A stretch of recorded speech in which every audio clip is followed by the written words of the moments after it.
Hello everyone and welcome back to my channel. This is Sharon, and here at Sharon Plans I primarily post videos related to budgeting. So that's what today's video is going to be, the setup of my July budget.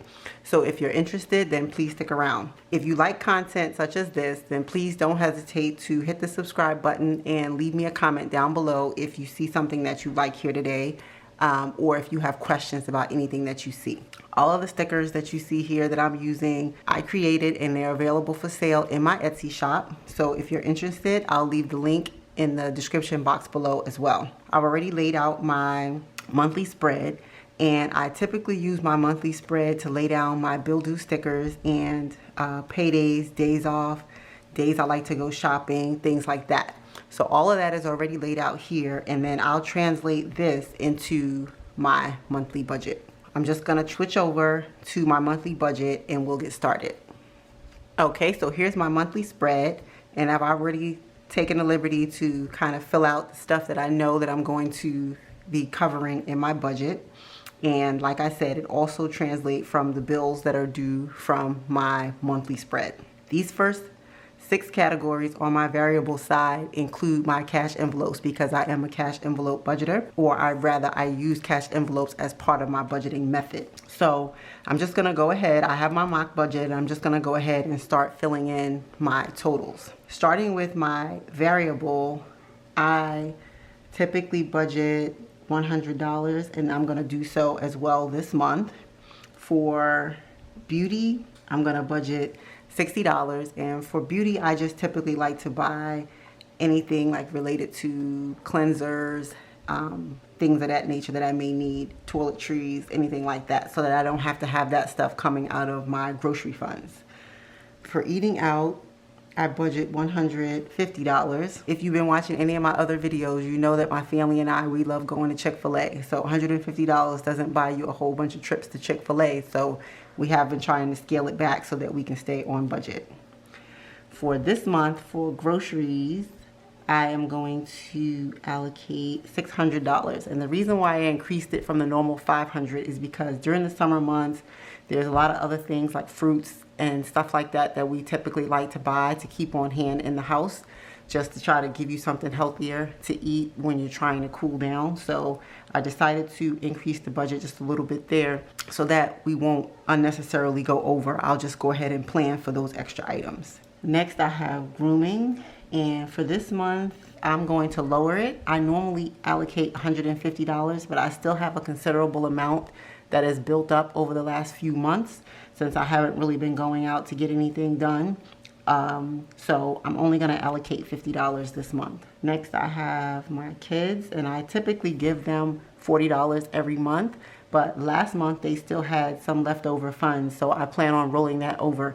So this month I'm only gonna allocate $21 for them. For gas, I'm gonna allocate this month $200. Although I'm still working from home, I just wanna allocate the money in the event something changes and I have to start going in again. I wanna make sure that I have enough money set aside for that. So $200 this month is gonna be set aside for gas. And then household, I also increased this month to $100 because I wanna buy some new dishes. And so I figured I could find a decent pair that's microwave safe with $100. So that's why I allocated that for household.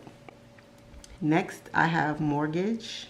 And for those of you that may be wondering why I put the mortgage on the variable expenses side, that's because it's a rental property, and ever since the beginning of COVID, they've been telling us that the state has been making concessions for people who are paying rent. I think those may have been lifted now, but I'm still just gonna leave it on there because when you have a renter, you really never know. So I'm just gonna continue to leave it on there for right now until things change. That's $1347.03. Variable expenses, I'm allocating this month $20, and that's just to pay for some subscriptions and things like that that I use to do my thumbnails and everything.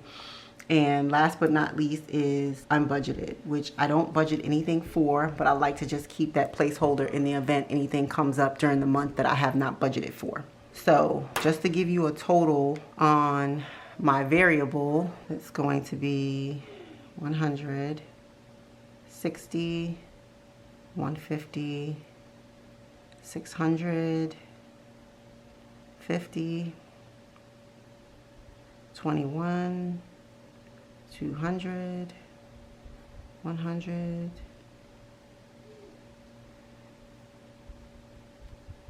so that's going to be a total of $2,648.03. Okay, and moving over to my fixed expenses. So my first fixed expense is my car note, and that's going to be $440. I have not started like any kind of debt payoff or anything like that for my car note because we have some other decisions that we're trying to make, and right now we're primarily focusing on increasing our amount on our emergency fund. So we're focusing on that, and once we're at a point where we're comfortable, then we're going to look at starting to possibly get more aggressive about paying the car note. Next, I have my city card, and for those of you who've been watching my videos, you will know that this was actually for a vacation that we had to cancel. The vacation company is just taking a very long time to refund our money, so I have to keep making minimum payments until they make the payment. But the good thing is I'm not currently paying any interest on the money, so hopefully they return my money soon. College fund, I'm allocating $200 this month. And then cleaning, I'm allocating $120. Home warranty is $61, and this is for my rental property. The house account is just a little account that I keep in the event I need to get anything for the house. So aside from the normal monthly household amount that I budget, I keep money to the side as well for any kind of repair or anything like that. So that's $200 that I'm allocating this month. Life insurance is $49.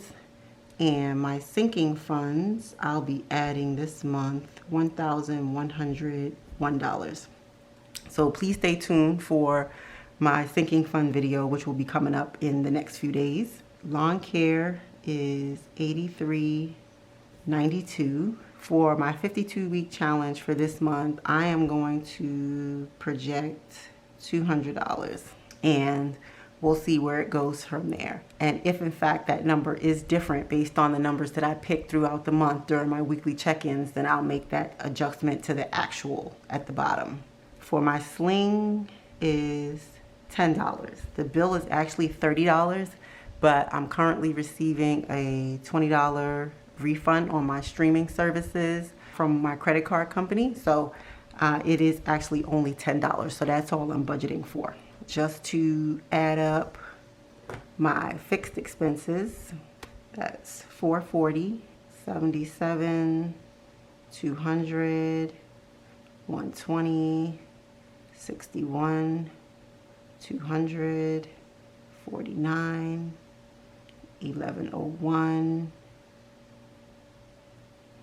$83.92, $200, and then 10. So that's $25.41.92. Okay, and so this is what I have so far for my variable and fixed expenses. And then at the bottom, what I normally like to do is I'll fill in my income, which I'll do off screen, and then I'll fill in my budgeted amount for my variable, which is $2,648.03, and my budgeted amount for my fixed expenses is $2,541.92. And so once I finish with the month, then I'll come back here and I'll fill in my actuals and any overages or anything that I'm under in, and then I'll total it out for my month and I'll close it out. This is what I have for you for this video. I hope that you'll like and that you'll subscribe and leave me a comment down below. And if you have any tips or any challenges that you're currently doing and you'd like to share them, I'm very interested in knowing, because I'm always looking for new ideas to make saving creative. Thank you for stopping by or for coming back if you're new to my channel, and I hope to see you back in the next one. Bye for now.